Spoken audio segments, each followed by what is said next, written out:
Hello बच्चों, कैसे हो? उम्मीद करती हूँ कि आप बहुत अच्छे होंगे और आपकी पढ़ाई भी बहुत अच्छे से हो रही होगी। तो आज यहाँ पर हम कक्षा चौथी की अंकुर अभ्यास पुस्तिका के अंतर्गत विषय पर्यावरण का सप्ताह 7 दिवस 1 से लेके 6 तक संपूर्ण हल करेंगे। बच्चों, समझ के साथ में पाठ है 5 अनीता की मधुमक्खियां, और ये 2025-26 की नई वाली बुक है बच्चों। ठीक है, यहाँ है सप्ताह 7 का दिवस 1। सीखने के बिंदु है बालिका शिक्षा के महत्व को समझ सकेंगे। बनाओ के अंतर्गत अभ्यास क्रमांक 1 है, आप अपने स्कूल यूनिफॉर्म यानी गणवेश कैसा चाहते हैं उसका चित्र बनाकर रंग भरिए। बच्चों, ये देखो, ये शर्ट हो जाता है, ये लड़कियों का ड्रेस हो जाता है, ये लड़कों का पेंट हो जाता है, शर्ट दोनों के लिए काम आ जाता है, और ये टाई हो जाता है। इसमें कलर आप कौन सा चाहते हैं, इसमें रंग भर लीजिएगा बच्चों। चर्चा करो में है अभ्यास क्रमांक 2, बेटी बचाओ बेटी पढ़ाओ, समाज को प्रकृति के रास्ते पर लाओ। बेटी को दो शिक्षा की मसाल, जिससे रोशन हो सारा संसार। शिक्षा बेटी का है अधिक हथियार, शिक्षा बेटी का है हथियार, बढ़ाओ कदम और करो विचार। उपयुक्त पंक्तियों को पढ़कर निम्नलिखित बिंदुओं पर चर्चा करें। दी गई पंक्तियों में किसके बारे में बात हो रही है? दूसरा, क्या आपके क्षेत्र में बालिकाओं को स्कूल जाने से रोका जाता है? तीसरा, बालिकाओं के स्कूल न जाने के कौन कौन से कारण हो सकते हैं? तो इस पे चर्चा क्लासरूम में कीजिएगा बच्चों। बताओ के अंतर्गत अभ्यास क्रमांक 3 है। प्रश्न पहला है, अनीता कॉलेज में पढ़ने के साथ साथ क्या काम करती थी? तो उत्तर में हम लिख देंगे मधुमक्खियां पालने का काम भी करती थी वो पढ़ने के साथ साथ। दूसरा है, अनीता जब छोटी थी तब क्या करती थी? बकरियां चराती थी। सोचो का अभ्यास क्रमांक 4 है। प्रश्न पहला है, लड़कियों को पढ़ाई करने के लिए विद्यालय जाना चाहिए अथवा नहीं? इस विषय पर अपने विचार लिखो। तो बताओ बच्चों, क्या करना चाहिए? हमने लिखा है लड़कियों को पढ़ाई के लिए विद्यालय अवश्य जाना चाहिए, हमें लड़के और लड़कियों में भेदभाव नहीं करना चाहिए।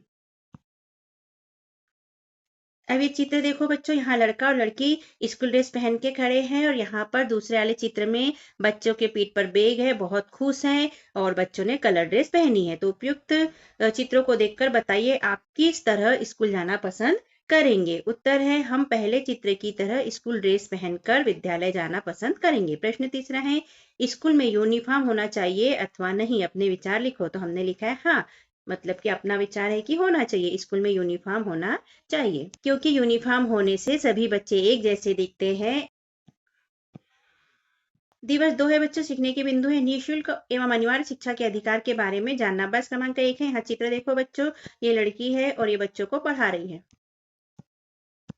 चित्र को देखकर दिए गए प्रश्न के उत्तर लिखिए। प्रश्न पहला, चित्र में आपको क्या दिखाई दे रहा है? चित्र में बच्चे पढ़ाई कर रहे हैं। दूसरा, अनीता के बच्चों को क्यों पढ़ाना शुरू किया? तो हम लिख देंगे कुछ पैसे कमाने के लिए अनीता ने बच्चों को पढ़ाना शुरू किया। अभ्यास 2 है, आपके परिवार में कोई ऐसा बच्चा या बच्ची हो जो किसी कारण से स्कूल नहीं जा रहा हो, उसे स्कूल के लिए आप कौन कौन से प्रयास करेंगे? तो हम उत्तर में लिख देंगे उसे स्कूल की अच्छी बातें बताएंगे, स्कूल में खिलाए जाने वाले खेल व पढ़ाई के बारे में उसे बताएंगे। बताओ के अंतर्गत अभ्यास क्रमांक 3 है, आरटी अधिनियम 2009 में खालिस्तान से खालिस्तान वर्ष के बच्चों को निःशुल्क एवं अनिवार्य शिक्षा का अधिकार है। तो हम लिख देंगे 6 से 14 साल के बच्चों के लिए। लिखो में अभ्यास क्रमांक 4, आरटी अधिनियम 2009 का मुख्य उद्देश्य क्या है? तो हम उत्तर में लिख देंगे अधिनियम 2009 का मुख्य उद्देश्य 6 वर्ष से 14 वर्ष की आयु के बच्चों को निःशुल्क और अनिवार्य प्राथमिक शिक्षा प्रदान करना है। दिवस 3 है बच्चों, सीखने के बिंदु है मधुमक्खी पालन सरकारी कोर्स के बारे में जानना।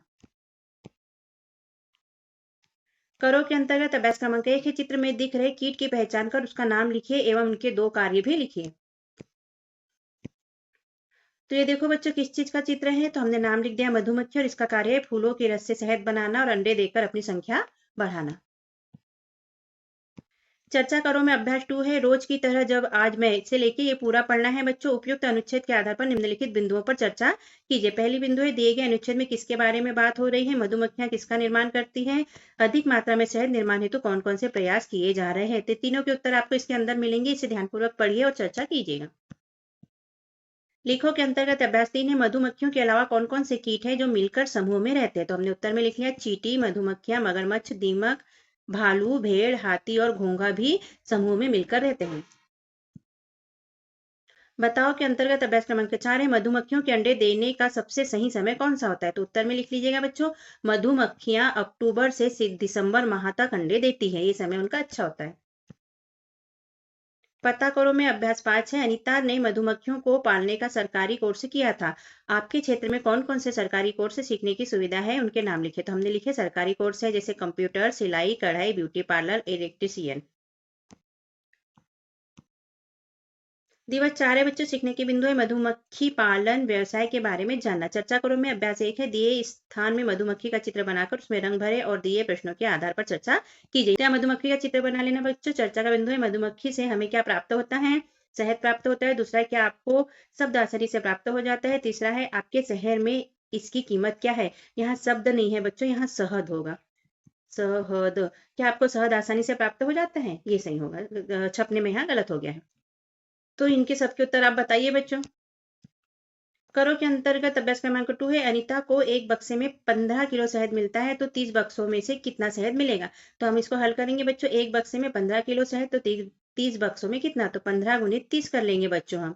ठीक है, तो ये हो जाएगा हमारा 450। गुना करो, 0 से 0 0 आ जाएगा। 3 5 15 के 5 हासिल का 1, 3 एकम 3 और 1 4। तो ये 0 का 0 5 और ये 4 450। उत्तर लिख लेंगे हम। 30 बक्सों में 450 किलो शहद मिलेगा। सोचो के अंतर्गत अभ्यास 3 है। मधुमक्खी के काटने पर आप कौन कौन से देसी उपाय करते हैं। तो बताइए बच्चों, आप कौन से देसी उपाय करते हैं। मेरे हिसाब से मिट्टी का तेल लगाना, बर्फ लगाना, मिट्टी मलना, तांबे की अंगूठी से उतारना और चूना लगाना, ये सब किया जाता है।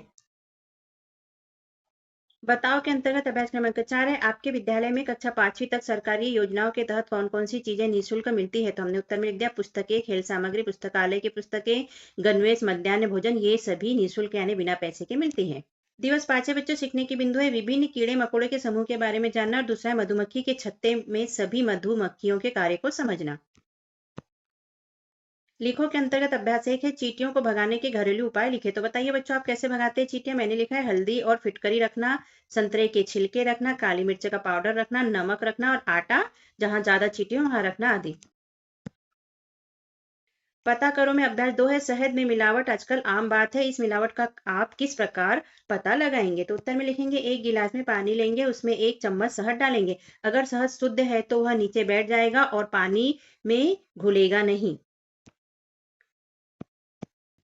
दिवस 6 है। पुनर्बलन मतलब 1 से 5 तक जो पढ़ा हमें उसके अनुसार यहाँ प्रश्न के उत्तर देना है। बताओ के अंतर्गत है अभ्यास क्रमांक 1। दिए गए चित्रों को पहचान कर बताइए।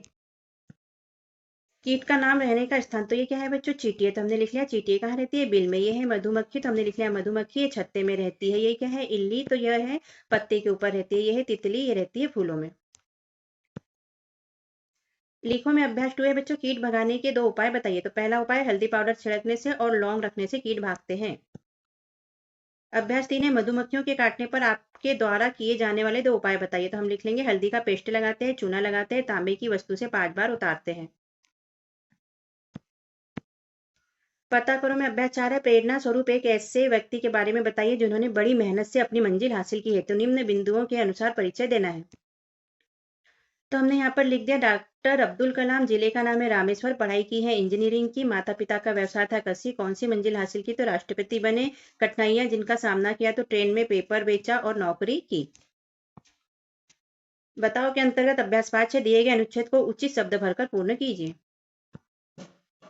मधुमक्खी के खालिस्तान में एक खालिस्तान होती है जिसका कार्य खालिस्तान देना होता है। छत्ते में कुछ खालिस्तान भी होते हैं। छत्ते में बहुत सारी खालिस्तान मक्खियां होती है। ये खालिस्तान बनाने के लिए फूल का खालिस्तान ढूंढती है।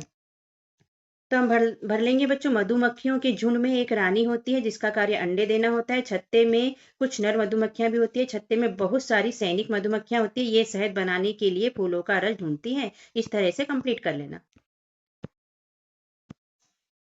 करो के अंतर्गत अभ्यास 6 है बच्चों। जोड़ी मिलाओ। मुर्गी पालन तो ये अंडे देने के लिए किया जाता है। मधुमक्खी पालन शहद के लिए किया जाता है और रेशम के कीड़े का पालन रेशम के लिए किया जाता है। तो इस तरह यहाँ पर सप्ताह 7 होता है बच्चों हमारा कंप्लीट, और सप्ताह 8 में मिलते हैं अगले वीडियो के साथ। तब तक के लिए बाय बाय बच्चों। यदि आपको हमारा समझाना अच्छा लगता है तो चैनल को सब्सक्राइब कीजिए। अगर सब्सक्राइब कर दिया है तो थैंक यू बच्चों, बहुत बहुत धन्यवाद। वीडियो को लाइक, शेयर और कमेंट भी कीजिए। मिलते हैं अगले वीडियो में, तब तक के लिए बाय बाय बच्चों। हमने अपने चैनल पर कक्षा चौथी के अंकुर अभ्यास पुस्तिका के सभी विषय के वीडियो बनाकर अपलोड किए हैं, जो आप हमारे चैनल पे जाके सब्सक्राइब करके देख सकते हैं। और कक्षा 5वीं की भी सारे विषय की 8 ग्रेड अभ्यास पुस्तिका के प्रश्नों को हमने हल करके यहाँ पर अपने चैनल पे अपलोड किए हैं, जिन्हें आप बच्चों चैनल पे सब्सक्राइब करके देख सकते हैं। तो आप हमारे चैनल को सब्सक्राइब कीजिए बच्चों, और वीडियो को लाइक कीजिए, शेयर कीजिए, जिससे कि हमें मोटिवेशन मिलते रहे और हम और वीडियो अपलोड कर सके। Okay, thank you. फिर मिलते हैं अगले वीडियो में। Bye bye.